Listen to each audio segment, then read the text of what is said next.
Arjun, I'm here na. Arjun, invisible ba ako sa paningin mo? Hello? Arjun! Ano ba, miss? Yes, I do. Kamari name ko. Kamari. Stop doing this. Gusto lang naman kita makausap eh. I told you to stop, right? Paulit-ulit na lang kulit mo ah. And I told you na hindi kita titigilan hanggat di ka napapasakin. May girlfriend ako. Wala akong pake. Willing ako maging kabit mo. What the? Kung hindi ka interesado sa akin, bakit ka nandito? Bakit ka nandito sa harap ng building namin? Arjun, you're waiting for me. Kahit i-deny mo pa na i-deny, deep inside, gusto mo rin ako. Lasing ka ba? Arjun. Baby! Sorry, nag-antay ka ba na matagal? May in-announce pa kasing prof namin eh. Di naman, B. Alis na tayo? You must be Arjun's girlfriend. Hi, I'm Kamari. Let's go, baby. Hindi mo ako papansinin? You're rude. Arjun, yan ba yung mga tipo mo? Nasaan na yun? Siya ba yun? Yung nakwento mo? Yung hindi ka tinitigilan kahit alam na may girlfriend ka na? Oo, kakairita. Ilang beses ko na siya sinabihan tumigil na siya. Ba ayaw pa? Willing pa raw siya maging kabit. May kilabutan ako. Baby, you know me. Maiksi yung pasensya ko kapag inaagrabyado tayo. Yung mga mata ko, nandidilim, parang ganito. I think you need to take an action, ha? You have powers, eh. And you know me, Arjun. I got you. Always. Hey, ugly! Pangit! Alexis! Kanina pa kita tinatawag. Sorry. Akala ko kasi sarili mo yung tinatawag mo. You're really rude, you know? Calling you pangit. Hindi ba rude yun? You sound so childish. Anyway, hindi ko kasama yung boyfriend ko. Hindi mo siya matititigan. Ako lang. Ikaw yung sadya ko. I just want to let you know that I like your boyfriend. Talaga? What a coincidence.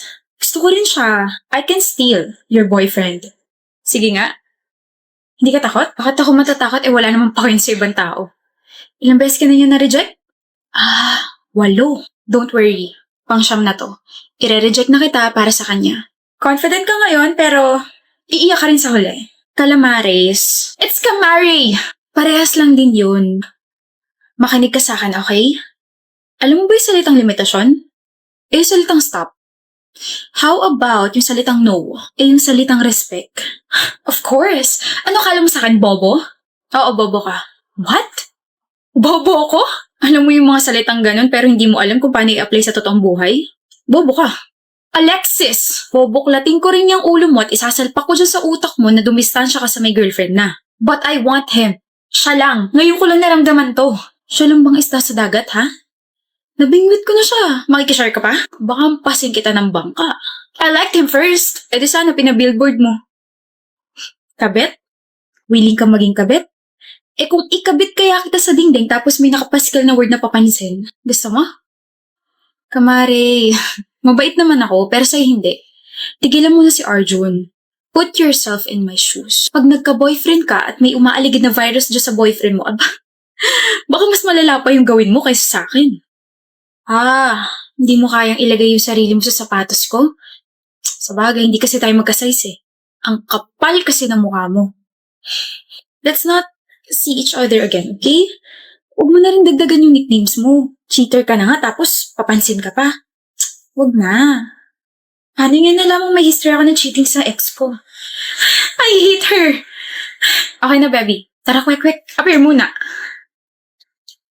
Huwag dito! Tara na! Bonnie, break na kami. Ay, we?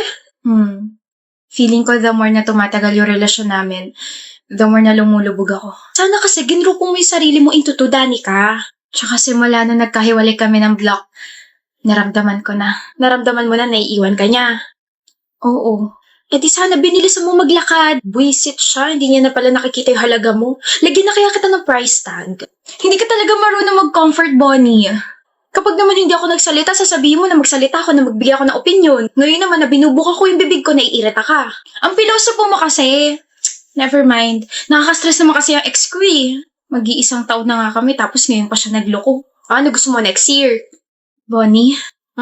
Mababaw ba ako para magalit sa kanya kasi hindi ako yung sinakay niya sa passenger seat niya? Yung ka-blockmate niyang babae yung pinaupo niya ron. Tapos pinagbuksan niya pa ng pinto nung hinatid namin si ate girl. Hint mo yata, babe.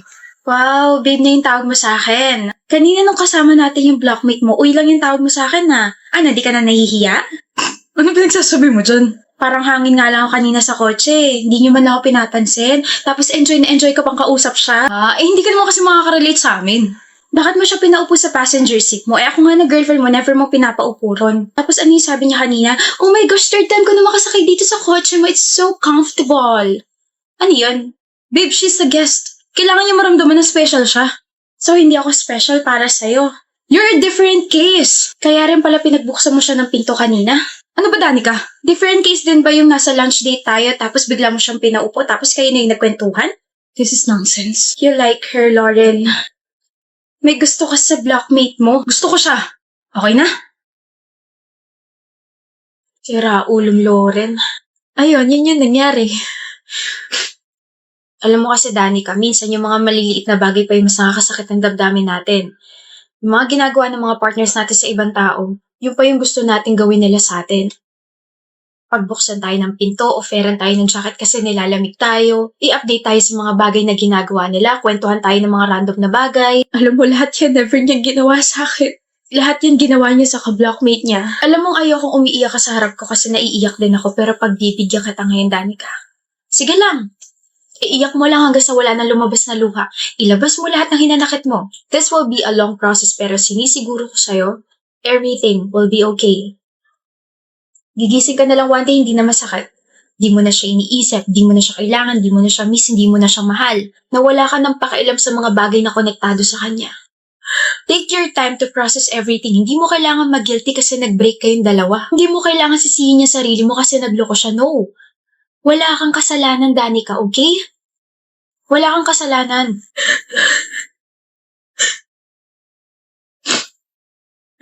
Anak nang lalo pa nga naiyak. Alam mo, Bonnie, ang pangit mo magseryoso. No? Lalo ko naiiyak. Just my 2 cents. Pero sa sobrang dami ko sinabi, parang deserve ko ng 500. Wait lang. Joke lang, huy. Niloko ka na nga, papaloko ka pa sa akin. Ito na lang tandaan mo. Bestie, kapag kaya mo ng sumugal, tawagan mo ako, okay? Bakit? Para makapaglaro tayo ng pusoy. Bonnie! Joke lang, joke lang. Unggoy-ungguyan na lang. OA. Hoy, Katie. Ganyan mukha mo. Ano namang problema mo sa akin, Raz? Walang ganda. Bakit parang labag pa sa kalooban? Bilib mo mag-makeup, no? May problema ka ba? Wala. Bagay sa'yo yung mga nilalagay mo. Please. Ang random niya talaga minsan. Parang ewan ang...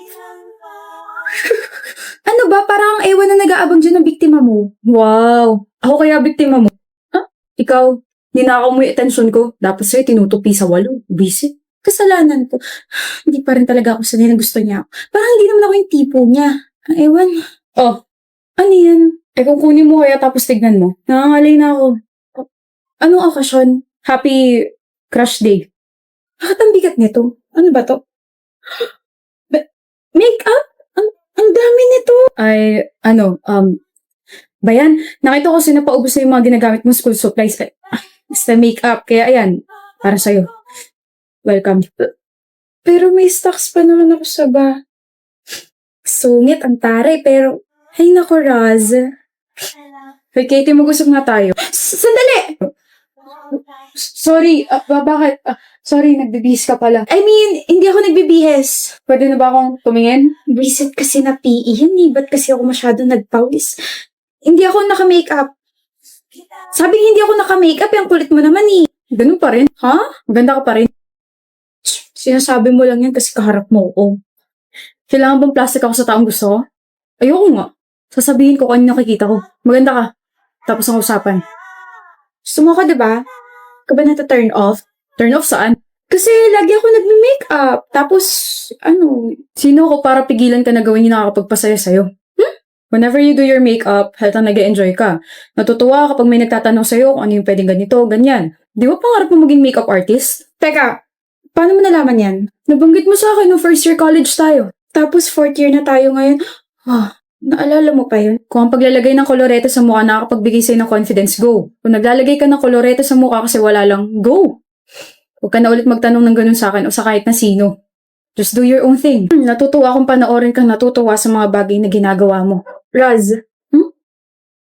Thank you. Wala yun. Dito ako.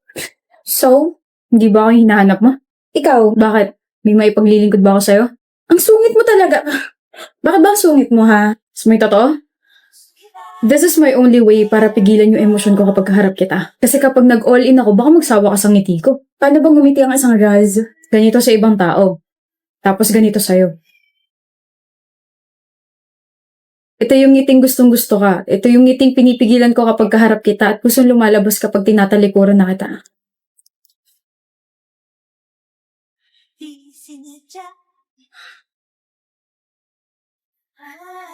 Simula ngayon, ngitian mo na ako palagi Yung ganyang ngiti. Nakaka-fall Talaga? Ang gwapo. Gusto mo kumain ng siomay mamaya? Siomay talaga? To show my growing love for you. Okay. Okay.